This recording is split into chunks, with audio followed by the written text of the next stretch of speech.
How about now? Did it work?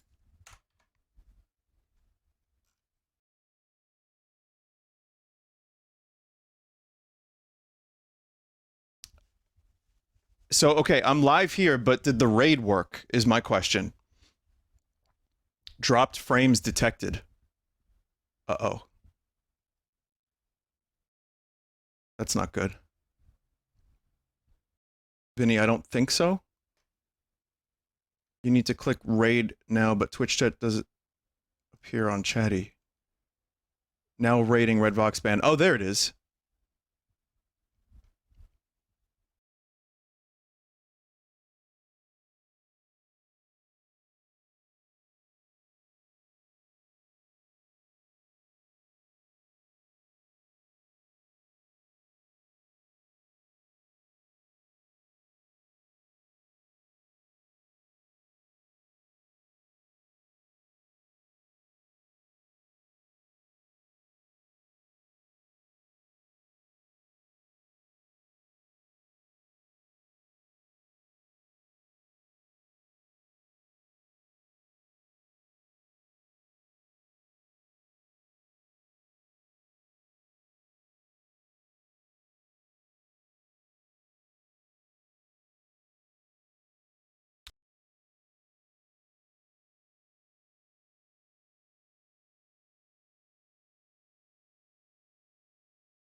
Okay, we're gonna do this now. So, real quick before we begin, I want to thank Mike, Joe, Bill for working on this album. We had guest appearances from Chuck Salamone on tracks 1 and 9. Our friend Gerald played percussion on track 9. And hi. So, yeah, I think Joe, Bill, and Mike are here. Everyone did a great job on this thing, and I want to thank Great Sphinx, Eagle in Your Mind, Great Zot for helping put together the videos. Thank you all for giving the band a chance and for listening. Again, this is the second half of a double album, so I think it'll work nicely with Visions, on if you so choose to listen to it that way, or you can listen to it on your own. But here we go. Some new music. Here's the premiere.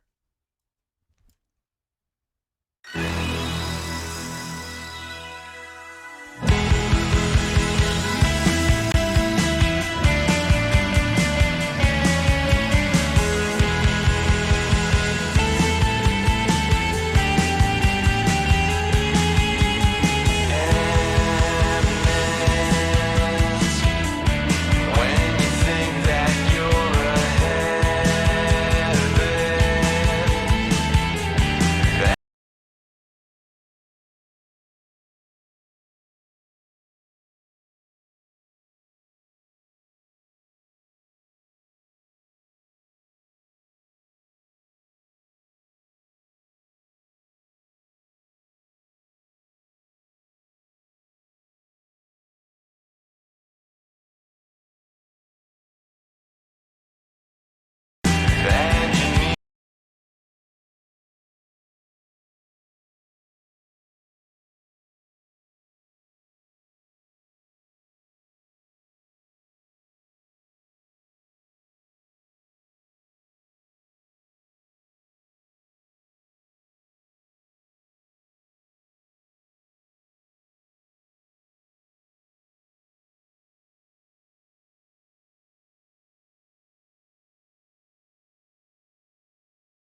I think my bit rate was too high. Just okay, refresh if it doesn't work, and let's fucking see what happens this time.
I've been playing by the rules and I just can't get out of bed.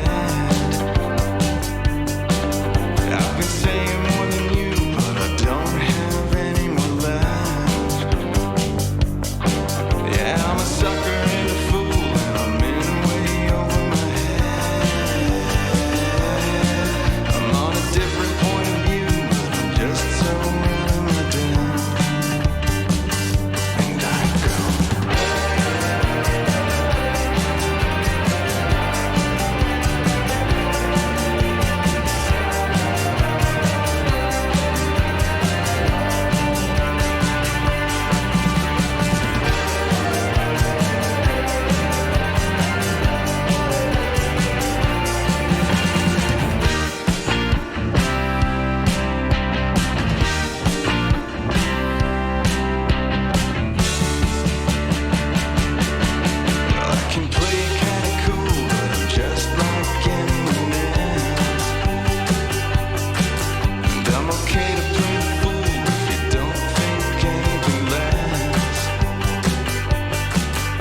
deflated through and through, but I can't have any regrets. I've been playing by the rules, but I don't always keep it straight. So I say,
is it alright to be myself again?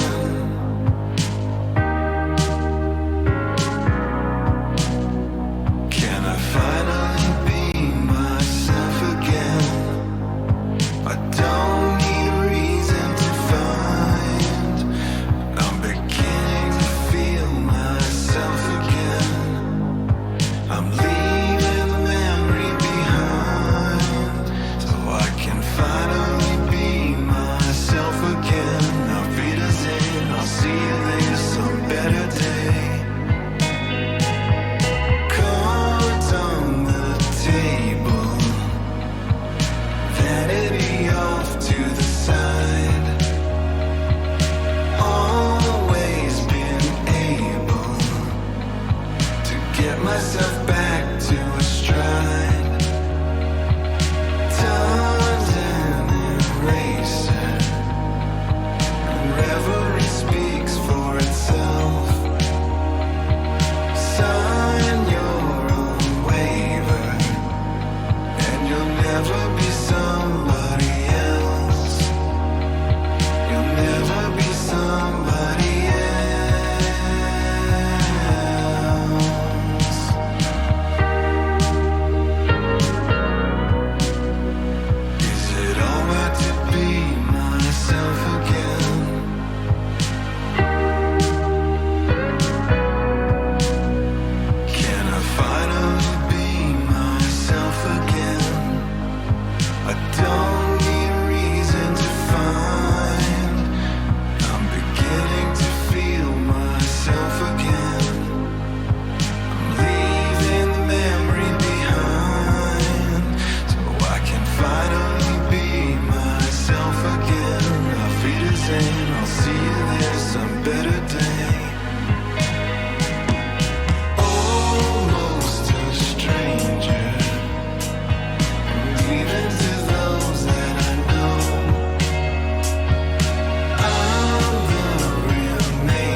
How many days has it been now?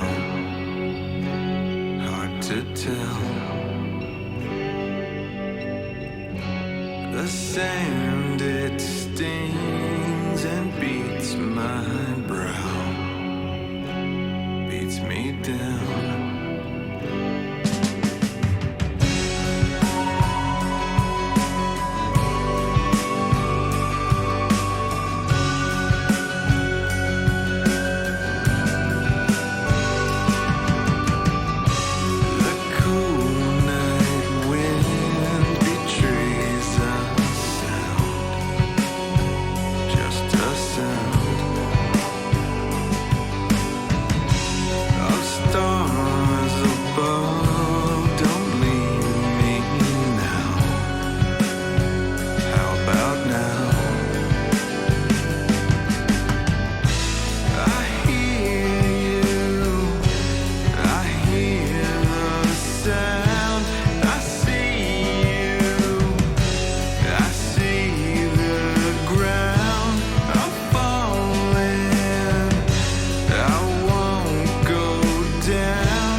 Time to be extra cautious, a sigh of relief. But don't get thoughtless, I'm getting old.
Forget it, forget it, it'll make you feel better.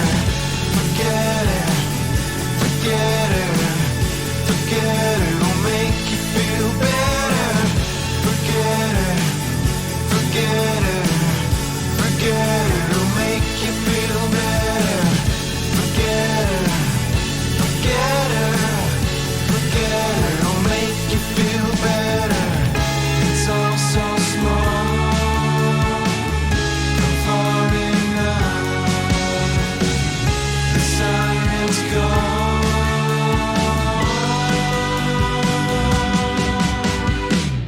Forget it, forget it, forget it, it'll make you feel better. Forget it, forget it, forget it, it'll make you feel better. Forget it, forget it, forget it, it'll make you feel better. Forget it, forget it, forget it.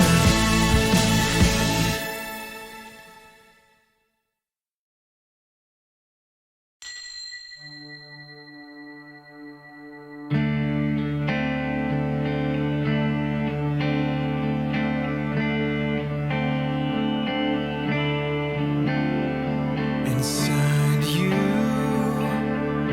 there's a sound that you could make. The right tune, clear a rainy day. It finds you like a dog that lost its way. Reminds you of the one that got away.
Like I never know actually how to like say words after premiering something I worked hard on.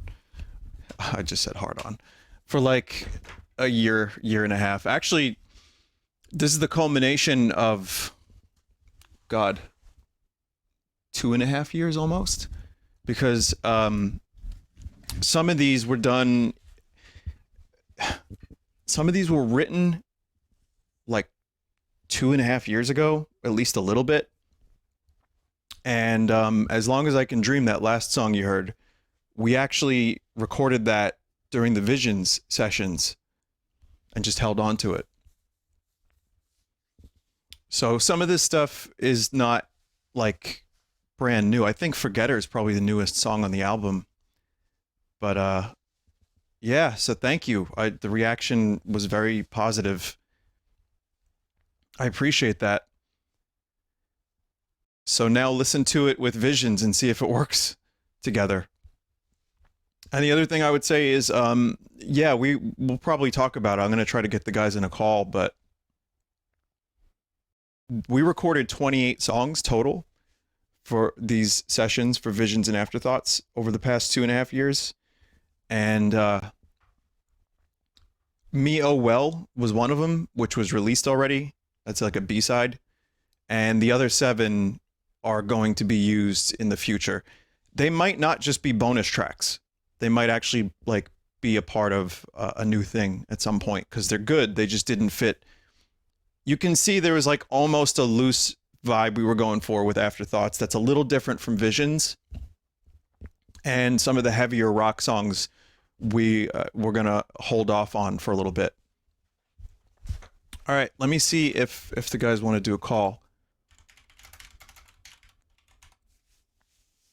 And we can just answer a couple questions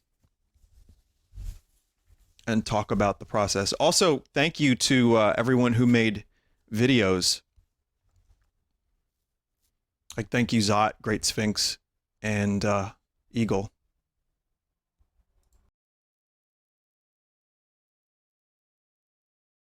I think the band saw that stuff for the first time today, too. So, hello. Hello? Hi. Hi.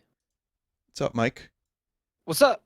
That was awesome. Good job on your video, your music video that you made. It was awesome.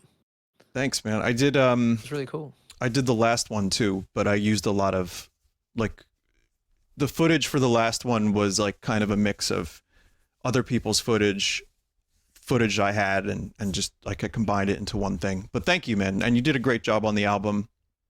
Oh shucks, thank you. You're stunning. Keanu Wholesome, man. Yeah, it was really trippy stuff. The visuals were like really yeah, drug type stuff. High on drugs. I felt high on drugs. That's how you felt? Okay, because yeah, I would say there wasn't a whole lot of that involved in the making of, but No, we're pretty clean as a band. We're straight edge, and Yeah, we brag about it all the time. and we shower a lot too. Yeah, clean and straight edge. I think I have everyone here. Bill, you here? I hope so. Hi, everybody. Hi, Chad. Wow, Hey, Bill. that is some audio quality right there. Oh, this is a very broken microphone, but hi. It works. It'll do. Hey, Joe. Hey, what's up, guys? Hi. Joe, Yeah, glad you guys could make it. yeah, me Yeah. too. I just got home from work. Well, I mean, considering what you do for work, Joe, you did a great job on this album. I'm really happy with it. Awesome, thanks. Yeah, me too. Me too. It's a lot of work, but I feel like it turned out pretty good. Yeah, we worked really hard on this one, but Joe like burned a lot of midnight oil, and the mixes are great. And I just want to give a shout out to the bass lines, and also specifically the bass line on "Playing by the Rules," which people have noticed was a fantastic one. That's my favorite one on the album. So good job on that. It's definitely hard not to notice that, Joe. That killed me too the first time I heard it. I love it, man. Yeah, it's so Sweet. great. Thanks, Really fun to play to that, for sure. Yeah, Yeah, it's a fun line to play Yeah. too. That turned out great. And Bill, we get Bill in once in a while. Bill's able to contribute. Almost seasonal, What's up, Bill? Almost seasonally. Almost seasonally. But Bill definitely did some good stuff on Saturnine and Sound You Make, and then scattered assorted stuff on a bunch of other stuff. But I would say, yeah, the Saturnine stuff and Sound You Make was phenomenal. So thank you for coming in seasonally, Bill, on your crusty microphone. Thank you so much. Good thing I didn't record it on this mic. No, good thing. But you hadn't heard some of these, right? Or you definitely hadn't seen the videos, but you hadn't heard some of the songs? Definitely didn't see the videos. Videos are fantastic, and didn't hear some of these songs in completion. And well done. Well, it's nice to keep a surprise even for a band member. It's kind of fun. Like Mike, you heard most of this, but you didn't hear like the finished mixes. Like that's the thing. Like you knew the songs, but you didn't hear like some of the final mixes, right? No, it was wild hearing stuff that I came in and recorded like 2 years ago. I think in like one case 2 years ago, right? Yeah. The last song, right? Yeah. I mean, As Long as I Can Dream was nearly. Oh boy, that was 23 months ago. So that's a long time ago to finally hear your drums. You know what's real mixed, cool? Put together. Hearing stuff that I did a year ago, and then being like, if I needed to do that right now on the instrument, I couldn't. It would be a different drum line. Yeah, because like I guess I was in a different place or whatever. I was practicing differently or something, Which is cool too, because sometimes you get a better take on, like we do that sometimes where we come back to something, or like we're not happy with like there's a guitar I wanted to re-record, and it's worth it. But yeah, you're usually in a different place and then you play different, but sometimes better. Yeah. Quick thing before we do a Q&A is I just wanted to mention, so Chuck Salamone of the Hylix soundtrack came in and did Sound You Make before there was barely anything. He's on there a little bit because there's so many different textures on that song. So we had like to choose what stuff. That's a song where things build from like a little bit to a lot. But you can hear him, like a lot of those lead guitar lines are him.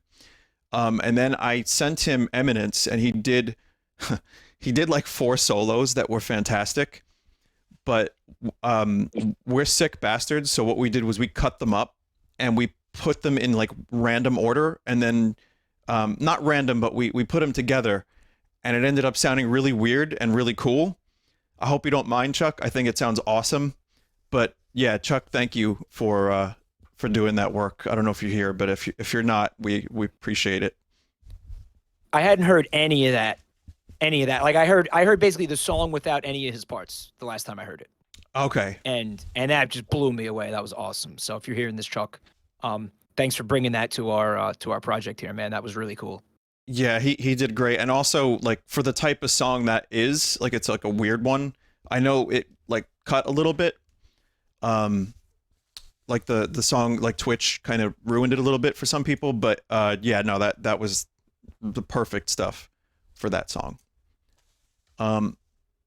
Will there be an Afterthoughts Sessions video? No, we didn't record very much. It's kind of boring, but no, we don't. I'm sorry, we don't have that. But if you have any questions, we'll take them. What's up, Mike? Didn't somebody take footage of us in the shower, like when we were showering that time? Did you? No, I deleted that. He deleted that? Was that when we were all showering together? Yeah, of course. Yeah, it's just to show how clean we are. Is there any other way? Well, he said that Joe was burning the midnight oil, but what he meant was Joe was getting oiled up. Oh, okay. I didn't know I meant that either. Also, Chuck I'm just said, I'm sorry. Right. That's okay. Chuck just said congratulations on a momentous album. Well, thank you, Chuck. I appreciate it. And again, I hope you don't mind that we cut up your guitar. But it sounds great. Both the performance and his actual guitar is cut up. We destroyed it. We just like hydraulic press channeled it. Was the closing track to Afterthoughts meant to be a parallel to What Could Go Wrongs in a Dream? I tend to write about dreams a lot because I dream a lot and things come from dreams. It wasn't a conscious thing. I would say that the meanings of the songs are different, and the word dream can mean a couple different things. So not really, but also maybe, you know, like we tend to repeat ourselves a little bit. So why not? You guys want to field any? I'm a very slow reader. I can't read this. It's a lot. It's a lot. How much did Nortz get paid for his appearance? He didn't get paid. I mean, he just wanted some weed. I thought we were gonna let him mutilate a few cows. Did we? Did that come to pass? It didn't come to pasture. Yeah, I had to. Favorite song to work on. So I can answer this and then we can all answer it maybe, but I would say my favorite to work on was Sound You Make because I got really into it. That's the only reason. I don't know. Joe? Yeah, Sound You Make was really cool because there was a lot of, we were able to, it was fun to mix kind of like have a lot of like depth because of the instruments and stuff. But I enjoyed mixing Eminence a lot, even though I mixed it like probably like 15 times. Yes. But that making that like guitar solo thing, like chopping it up and using a bunch of different wild things was a lot of fun. Yeah, it paid off. And Sound You Make, I remember being a pretty quick mix for you. Like you were like, just, it was there. You knew what you wanted to do with it and it paid off. Yeah, man, that's because all the pieces were there. Everything, just kind of fell into place. That was a good one. Mike? I don't really know because again, it was so spanned long.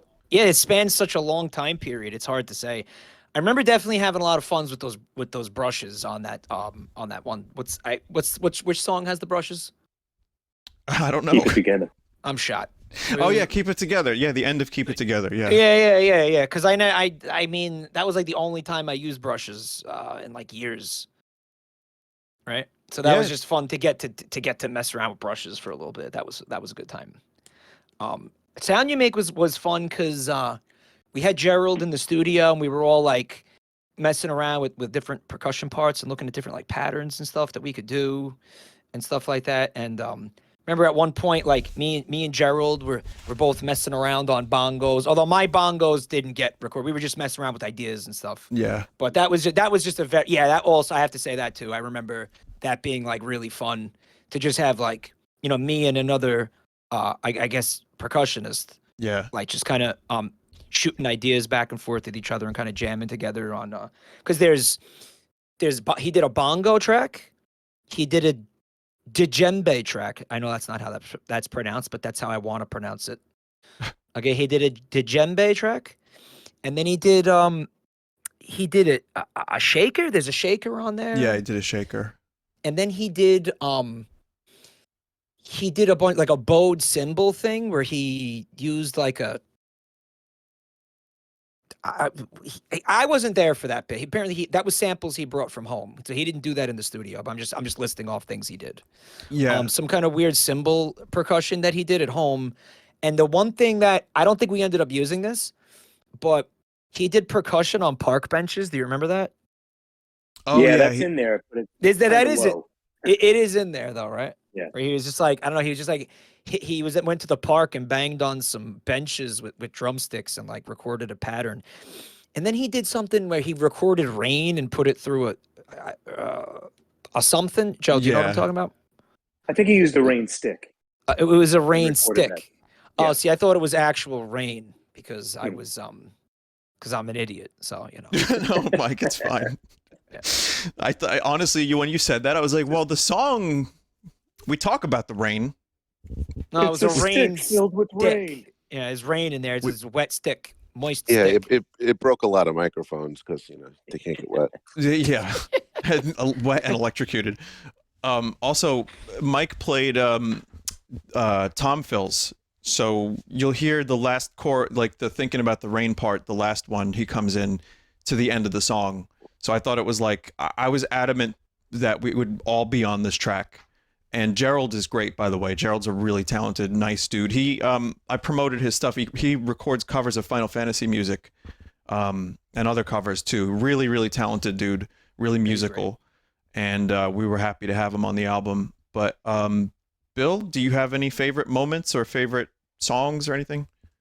I mean, Sound You Make is a really nice slow burn, and it was a lot of fun to record. But I just remember bringing Saturnite home and like just like working on the demos, trying to figure out like different patches to put onto it, and just going through my keyboard and coming up with like a very like Metroid type of like sound to it. Yeah. And like it was just like one of those moments where it just clicked and was like, all right, no, this is definitely the mood. Yeah, so like it was like a wonderful aha moment. Yeah, and when you say Metroid, you know, like that's something I'm always down for. Yeah. But also, even though I did some synths at home and you did a couple at the studio, we just recently jammed and we had some really good, like, I don't know, that was a lot of fun. And you had a lot of cool sounds. Yeah. Like, yeah,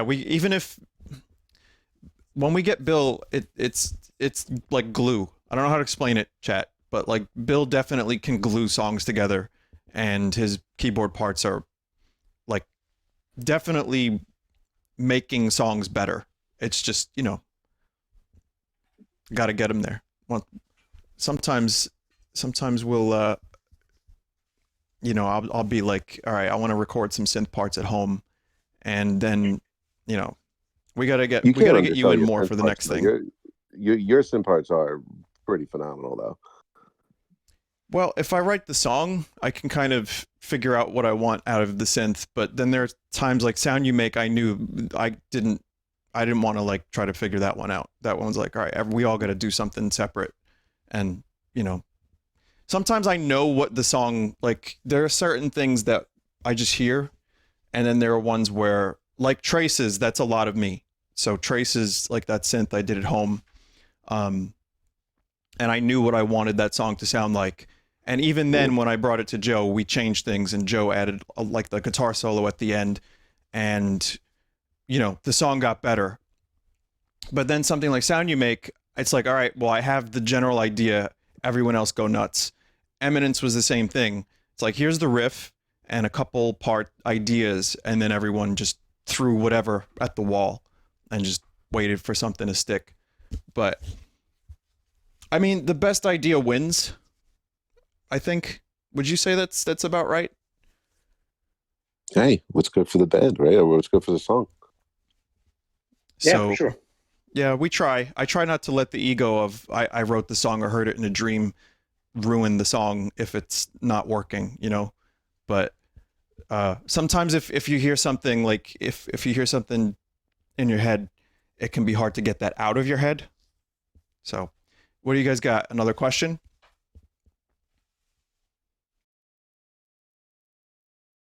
Any more merch? I'm not even thinking about merch right now. I'm sorry. Any more collaborations? I don't know. What will you be touring? Yeah, the touring question, listen, local shows maybe, touring is a whole different thing. Ask again in a year. Vin, And- I already bought the bus. I'm gonna put a down payment on the bus. What Well, do then you mean? What do you mean? Ask him in a year. We're halfway there then, because the bus is the hardest part. There's a pooper on that bus. You know how much that costs? Ooh, I don't know. you're doing well. Dude, no, that's the first rule of touring. Nobody poops on the bus. I already did a lot. Oh, then I'm never using that bus. You got one of them Japanese toilets on there with the bidet and everything? No? All right, it's just a hole in the bottom of the bus. The poop hits the street. All right, it's not fancy, but it'll get the job done. But that's your only exclusive bathroom that you use, though, right, Mike? Hey, you didn't tell me that it just went in the street. Then it's all good. Right? As long as That's it what I'm just saying. leaves the bus as quick as it's leaving your body, I'm happy. Someone in chat said, Dave Matthews Band moment. Oh my god. Look, if Mike had a bus, I'd poop in it. Will the song uploads be the music video versions? Yes. How did you make the Planets music video? That is Space Engine. Someone said, do you get emotional while doing these songs? Well, without getting emotional, the songs wouldn't be good. Like, yeah, I mean, that's the point, I think. Unless it's something like Trolls and Goblins, but you know, I want to say that definitely depends on the song, and I think where you are in the process of working on it, right? oh, completely. Because like by the time when you've listened to it like 50 times because you're trying to like, figure out your part or something, in my case usually, like in the beginning you feel really emotional about it, but then like, by the end of the recording it's like you don't anymore, and then you don't hear it for a week, and then like the next time you hear it you like remember all of those feelings come back, like that happened tonight when I heard a lot of these, for example. It happened Right. knowing that other people were hearing it for the first time, but yeah, after a while, the melody and like the things that you loved about the song when you first started writing, recording, all that kind of goes away. Joe knows better than anyone. After a certain point, it's just data. Like you're That's what I was trying to say. Yeah. you're just sitting there like trying to get that hi-hat 4% louder, and you don't even know if the song's good. It's like, is this even good? Should we just stop? Yeah, at some point it's just fixing problems. It's just like trying to get it done and be like, just like putting pieces of a puzzle together just to finish it. Right. And so that's why it's like you come back to it in a couple of years, then you can feel that again. But that's why Yeah. my favorite part of the process is writing it like easily, or like bringing it to the studio for the first time and showing Joe, the band, or jamming on it for the first time, and they like it. But usually the beginning is the best. I'd have to say, like, when we finish like the master, and every time like we sat there and just sat through that last run through Mm-hmm. has been pretty good, because up until that time, or at least like I can only speak for myself, is just a lot of like, I don't know, a lot of like hyper focus and anxiety. Right. that does this work? Does this work? And then after you listen to it all together, and it's like, oh, okay, cool. You're able to kind of hear it as like a song again, which is pretty cool. Yeah, once the pressure of like getting the problem solved is over, you can then enjoy it again a little bit. Someone said, are any songs sequels to songs on Visions? Not sequels, but the thematically, some of the lyrics are in the same place, because again, some of these songs were written at the same time, and I can't help but put whatever I'm going through mentally into some of this stuff. It's not all about me. It's not all about the things people think it's about, but sometimes those words get put in there because that's what's on my mind, and it's kind of like therapy. Someone said, I thought Playing by the Rules was a sequel to Winning the Most.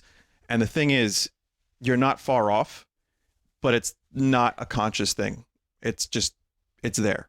But, yeah.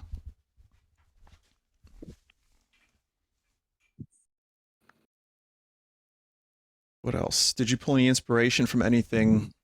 Inspiration? Like, what do you guys like been listening to recently, maybe? Or, like for me, it's just whatever I was like. Tears for Fears was a big one for a little while there. Tom Petty I was listening to, a lot of Elliott Smith and shit like that. But how about you guys? For me, I don't know. It changes like day to day, hour to hour. So it depended on what we were working on at the time. And then, if I heard something in an aspect of certain song, like kind of felt like it, some had some kind of connection for me with what we were working on. I don't know. I would kind of listen to more of either that band or that style of music or something. And then, I don't know, it would just inform what we were doing. Yeah, that's fair. How about Bill? You have any anything you've been listening to that you bring into Redvox? I mean, my 2-year-old plays Ghostbusters about 18 times a day in the house, so Ray Parker Jr. is a staple.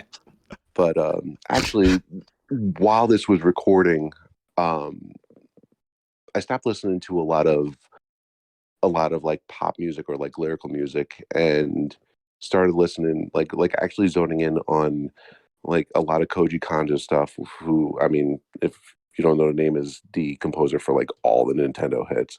and Joe Hisashi, who does the Miyazaki music. Oh, cool. So, like, I don't know if that may have gotten a influence, maybe. Neat. Mike, have you been? What have you been listening to lately? Anyway, the past couple years. I've just been listening to like a lot of video game OSTs. Yeah, me too. Truthfully, honestly, that's huge influence on me. It can't not be. Yeah, obviously, and like just YouTube affirmations. Somebody said no. My answer is a lot similar to Joe's answer, honestly, because as a drummer, you're playing for the song, really. So like you come in and you. Like Vinny would show me a song, and sometimes he would have a part like that he would like program in the demo, and he'd be like, "Can you do something like that?" And I'd be like, "Sure," or it would be, or he didn't say anything like that. And it was like, do what the song needs.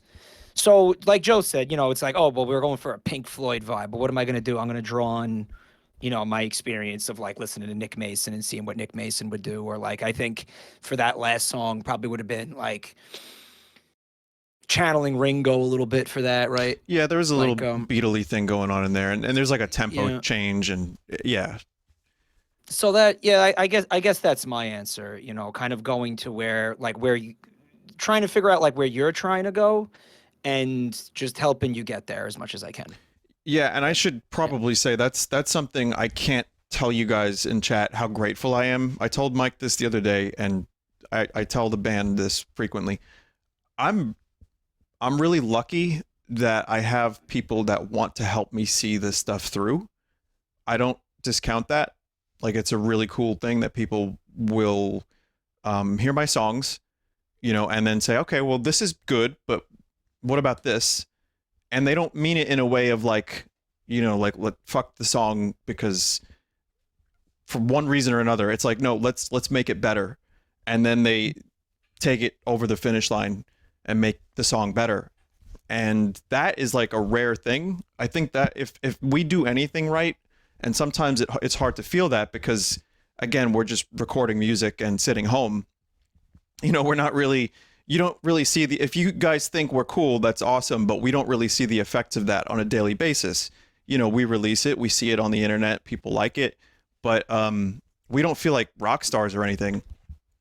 But knowing that people like the music is great. But if there's anything special about this band, it's that everyone is committed to making this stuff as good as it can be. And I'm very lucky that I'm able to kind of chase my visions, I guess, or whatever. You said the thing. Sorry. Oh man. I don't know, Vin. I tell everybody at work I'm a rock star every day. And do they believe Did they you? believe you? No. Yeah. You know why? I'm going to tell you why, Bill, because the term rock star has been used way too loosely in modern life. Like the way people the way people throw that around, it's an energy drink. Like, oh, hey, you work in the mailroom, you're a rock star. Okay, that guy never touched an instrument. Okay, you know what I mean? Like get out of here. I think to be called a rock star, first of all, you have to perform music in front of a live audience, and it has to be rock music specifically. Okay. It also doesn't. It also doesn't help that I'm peeing myself every time I tell them. Every time you what? Every time I tell them, I'm urinating. Oh yeah, I mean, if they're seeing that stain form in your pants, that's probably not helping. No. Honestly, that's probably the most rock star thing you do, Bill. just sitting there saying, I'm a rock star and pissing in your pants. Channeling Ozzy Osbourne. Just keep drinking that Rockstar energy drink and peeing yourself on. That's like I probably told this story, but Mike, the first Davies Gray show we did at that bar, my fly was open the whole time. On purpose. Yeah, it's on purpose, of course. That bar near like the bridge up there? No. The oh god, it was one of the other ones, but there was we were on the ground level of it. There was no like raised stage. I know where that was. Someone was telling me after the show XYZ, and I'm like, I don't know what you're talking about. Examine your zipper. And then other people were like, hey, your fly was open, but you did that on purpose because you're a rock star, right? And I was like, yep. I don't remember this. That's awesome. Yeah, it was awesome because I got to rock out. Yeah. And anyway, it was fun. But that was your baptism for live performance. Like you had your fly open and like your pee could like feel the air. Like that's why. No, no, not with a guitar in front of it. Yeah, that's true. But that makes me wonder, how do people see this? They were looking. They were looking. Somebody must have, like deliberately snuck a peek behind the guitar. God like damn these fucking people. Yeah. Oh, Well, I mean, God. dude, well, I stuffed with cucumbers like Robert Plant. I mean, I still do that to this day, even Mike, though nobody that's sees my Spinal Tap. crotch. That's Spinal Tap. I don't think Robert Wait, Plant and did then that. He then did. You sat behind a drum kit with that? Yeah, Joe. Must It's have been not for it's not for the audience's benefit. It's for my own psychological benefit. Right. Does that make sense? It's for me. It's not for you. Yeah, it's exactly. You know, it's your secret. It's like when they say, "What Yeah. secret?" When you're an actor, what secret do you bring to the scene? It's like that's your character. Your character's got a big cucumber in his pants. I get it. Yeah, Um, Willem Dafoe size.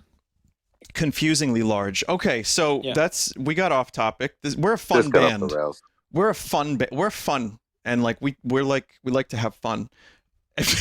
What do you guys have as a Fun. question? Do you have what is the hardest song to play? There's stuff that we've recorded in multi-tracked that would be difficult to recreate live, but I couldn't think of one right this second. Where do you get your ideas from? Under the Queensboro Bridge.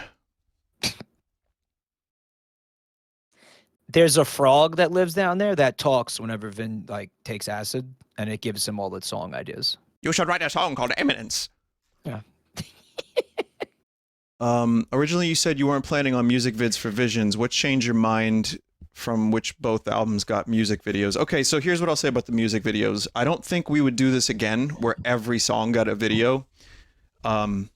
It just kind of worked out when I asked Eagle to do some video stuff. They were willing to do a bunch of songs, and then Sphinx got involved, and then, you know, I made one. So it just kind of happened. But it was a lot of work, and they did great. Next time around, I think we would just do the videos for the singles. But it's fun to do like DIY videos to some extent, but it is a lot of work. And again, we don't really have so if you're expecting like us performing like in like a crazy setting, you know, that's a little harder to do, but you know, I can throw my alien around a little bit. Do you have any recordings of improved jam sessions? Yeah, we got recordings, but it's just us figuring out the songs. So I don't know if that would be fun to release. Any chance of old Davies Gray solo songs coming back in any way? Probably not. Maybe in the future I would play one live or something, but I don't think we'd ever re-record anything. That's my personal. It's always look forward, not backwards, you know. Will Rubber Band Man be a hidden track? Well, first they'd have to get the rights from Stone Temple Pilots. Joe, when you were growing up, what did you think of Rubber Band Man? Oh, it was my favorite song. That was my introduction to Stone Temple Pilots. Yeah, it's a good one. I got high to that song, and my first kiss was to that song, so I definitely can't forget that song. That's cool, man. Bill, did you ever did you ever cover Rubber Band Man or anything like that, or is it just a song you knew about and loved growing up? Only in private. You covered it in private. That's cool. Yeah, that's it. So we all love the Stone Temple Pilots, but especially that song. Yeah, we go all in on the bit. Do you ever put any goals on yourselves for songwriting processes? Sometimes it's good to have a little concept that you chase, but I think a lot of times you just kind of see where it goes and just work towards that.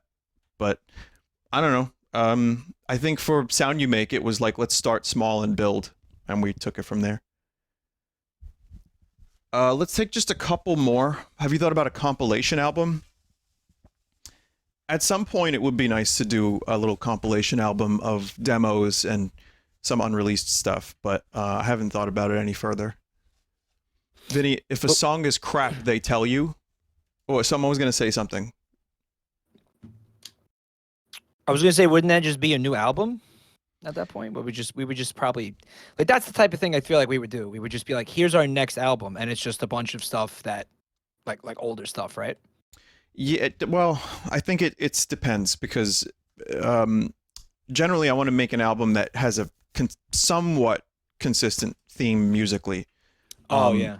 So, for example, like the song, um, we did a couple heavier songs that Yeah. didn't make the cut, right? Yeah. I didn't yeah, feel yeah. like they would fit on this album, and so we still have those. But maybe they'll make it. I think, let's say, listen, if there's 7 songs that haven't been released, it's possible 4 of those could make it to a new album, or 5, and then maybe we'll just have 2 as B-sides or something for, and then we'll compile. So who knows? Vinny, did they tell you if the song is bad? Joe, what do you think? How do you go about that? Yes. I mean, there's definitely been times though, I'll say, hey, maybe that thing.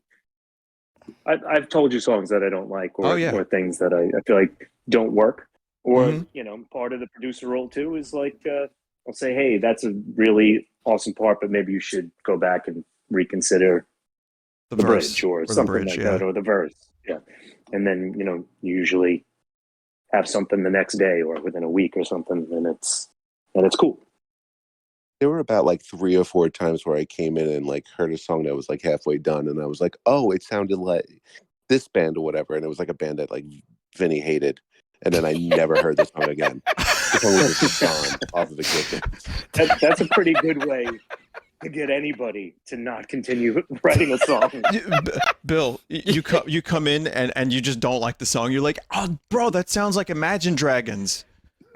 Bro, that sounds like Exactly. Decemberists. You know how I All right, love guys, them. see you in 4 months. Hey, what happened to that song?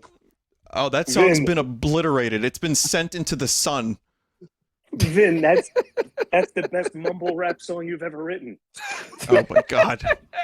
Wait until you hear my album of mumble rap. You guys are gonna see the full range.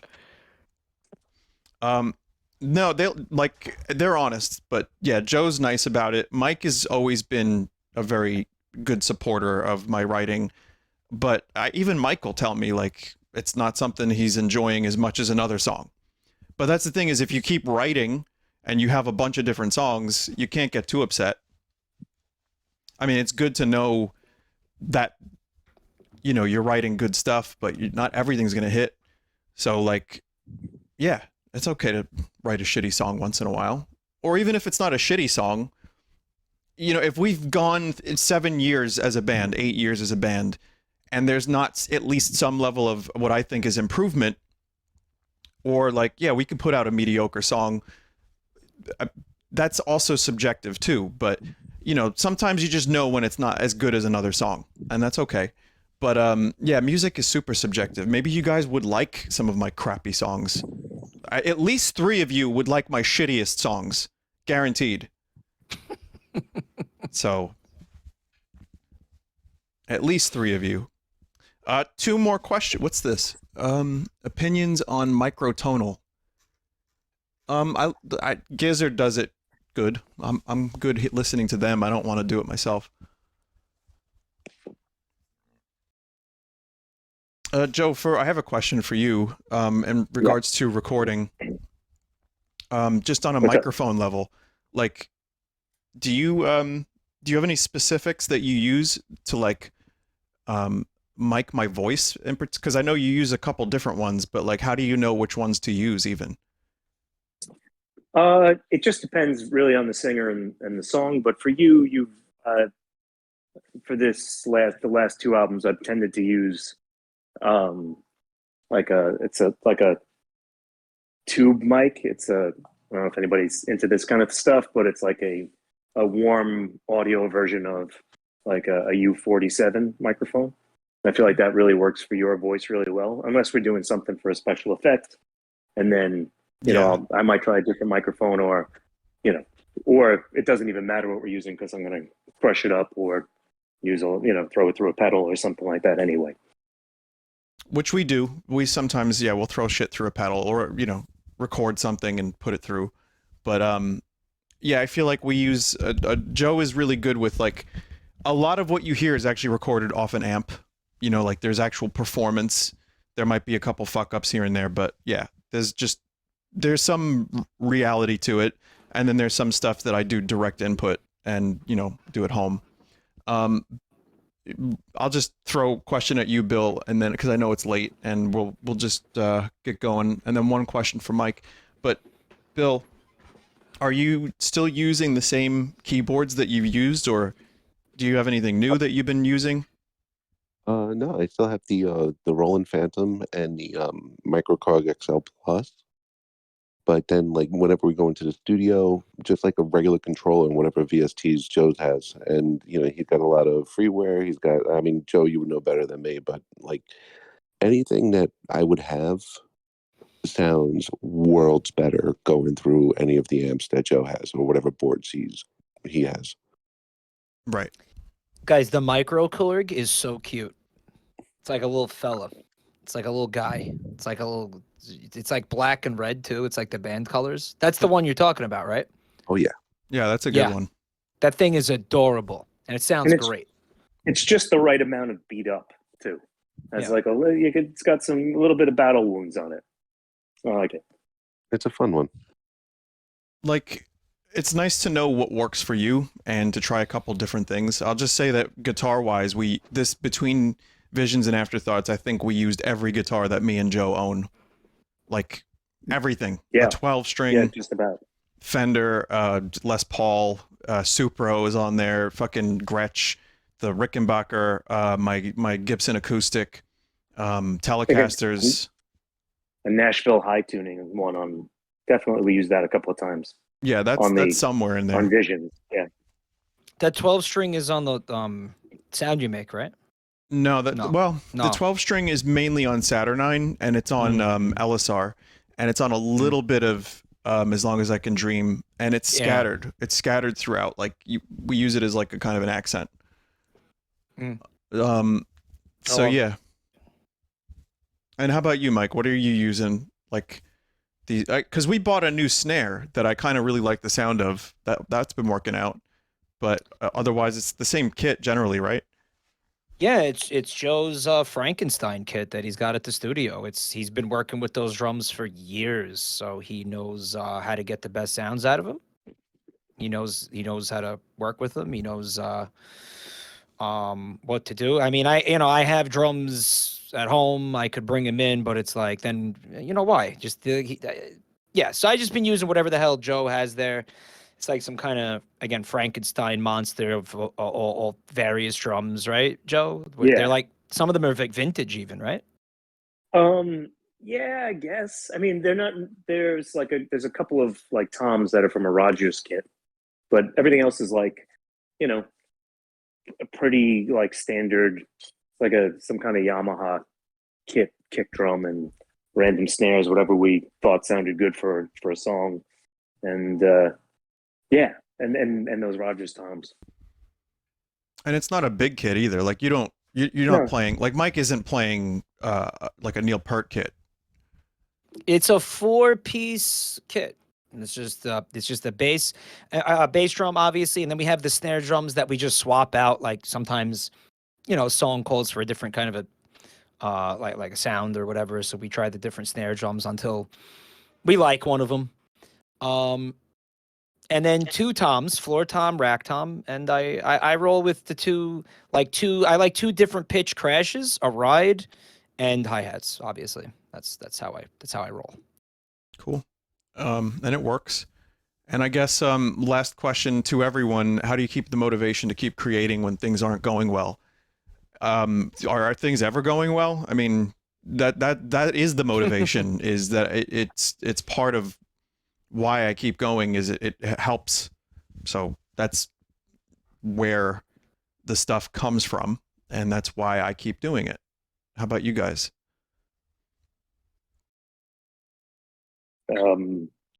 Yeah. I mean, that's pretty much sums it up. That it is. When things are bad, or kind of like more of the impetus to just like dive into it harder. As in a lot of respects, it's like an escape, or it's just a way to get those feelings out. I'm not like a great person with words all the time, so sometimes just playing an instrument, or even just mixing something can, I don't know, just gets me going. Yeah, just walking into the studio is enough of a catharsis. Like, you know. Sorry, I played a bit of a song by accident. I was loading up the YouTube. Yeah, I mean, when you get in there, you're same for me. Like if you get into the studio, it's then you're in a different space and you can enjoy yourself and play. It feels really, for me, it feels really good to be a part of something. And it feels really good to have a creative outlet like that. It kind of gives me a little bit of purpose, you know, and I think that's, it's cool. I really enjoy doing something collaborative with people that I like, and making stuff. I just like making stuff. It's fun. It feels good. And it helps me, yeah, it helps me just kind of keep busy and keep distracted. And I have a lot of, yeah, I think all of us actually have a little bit of, you know, anxiety to degrees, and it's something that helps us, so it's something that we could focus on that distracts us from the bad stuff, you know, the bad thoughts, the bad things that we don't like, you know. And that's not saying that even personally, like my life is so bad that it's an escape or something like that. But it's No, kind of like it's the human condition. yeah, like a robot needs a function, you know, like we need something to do. And not only that, but I poured so much of my life into learning this instrument. I would like to use that. You know, I don't want to stop playing, you know. Right. I want to keep going forward with it. So there's that too. It's like, well, you know, if you give up on drums, if you give up on music, well, you wasted your life. Kind of, you know, like that too. That's a thing I think sometimes, right? Like, why did I spend all this time like learning this instrument if I'm not gonna actually play the damn thing? Does that make sense? That's fair. Yeah. Well, I also would say, and I'll end it here because the album is now out. If you want to re-listen, the videos will be uploaded tomorrow. I need a break, but the full video is up on the channel now on YouTube.